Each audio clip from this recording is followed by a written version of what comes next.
महाराष्ट्र और झारखंड के अंतिम चरण के साथ यूपी उपचुनाव का मतदान संपन्न हो गया है। कटेंगे तो बटेंगे का असर यूपी में दिखाई दे रहा है। टाइम्स नाउ के एग्जिट पोल में बीजेपी को बढ़त मिलती हुई दिखाई दे रही है। यूपी उपचुनाव की 9 सीटों में से 6 सीटों पर बीजेपी जीतती हुई दिखाई दे रही है, तो वहीं सपा को 3 सीटों पर बढ़त मिल रहा है।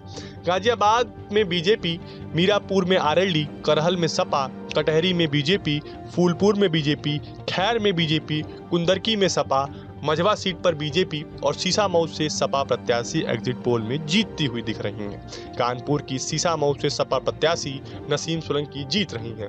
बीजेपी प्रत्याशी सुरेश अवस्थी की एग्जिट पोल में हारते हुए दिखाया गया है। यूपी विधानसभा चुनाव 2022 में गाजियाबाद, फूलपुर, मझवा और खैर पर बीजेपी, जबकि मीरापुर पर रालोद ने जीत दर्ज की थी। इसके अलावा कुंदरकी, करहल, सीसामऊ, कटहरी सीट पर सपा ने जीत दर्ज की थी। गाजियाबाद सदर विधानसभा सीट पर यूपी चुनाव 2022 में अतुल गर्ग ने जीत दर्ज की।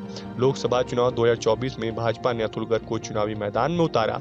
अतुल गर्ग जीत दर्ज करने में कामयाब रहे। इसके बाद यह सीट खाली हुई। हालांकि जिन 9 सीटों पर विधानसभा का उपचुनाव हुआ है, उनमें से 8 सीटों पर जो विधायक थे वो सांसद बन गए हैं। इस वजह से चुनाव हुआ। हालांकि एक सीट जो सीसामऊ थी, जो इस पूरे चुनाव में चर्चा का विषय बनी हुई थी, वो इरफान सोलंकी की सजा याफ्ता की वजह से खाली हुई, जहाँ से समाजवादी पार्टी ने उनकी पत्नी नसीम सोलंकी को चुनाव लड़ाया।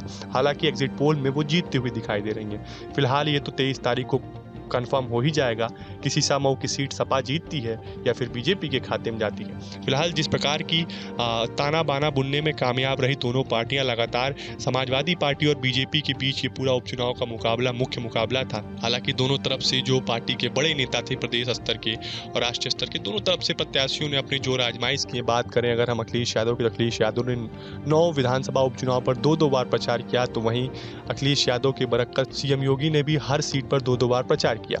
वहीं रोड शो भी किया। जयंत चौधरी ने भी मीरापुर सीट पर पूरी ताकत झोंक दी थी। बात सबसे अगर हम करें तो इस सीट मीरापुर की करें तो मीरापुर में चंदन चौहान उस समय विधानसभा का चुनाव जीते थे जब वो समाजवादी पार्टी के साथ थे। इस सीट पर जाट बाहुल्य सीट है। हालांकि इस सीट को अगर देखें तो मुस्लिमों का भी अपने आप में एक बड़ा महत्वपूर्ण भूमिका रह जाता है। इसी वजह से समाजवादी पार्टी ने सुम्बुल राणा को यहाँ से टिकट दिया था और सुम्बुल राणा कितने हद तक इस चुनाव को अपनी तरफ मोबिलाइज करते हुए नजर आ रही हैं, ये तो वक्त ही बताएगा। फिलहाल जिस प्रकार का ताना बाना चुनाव के दिन देखने को मिला कि लगातार झड़पों के बीच ये उपचुनाव संपन्न हुआ है।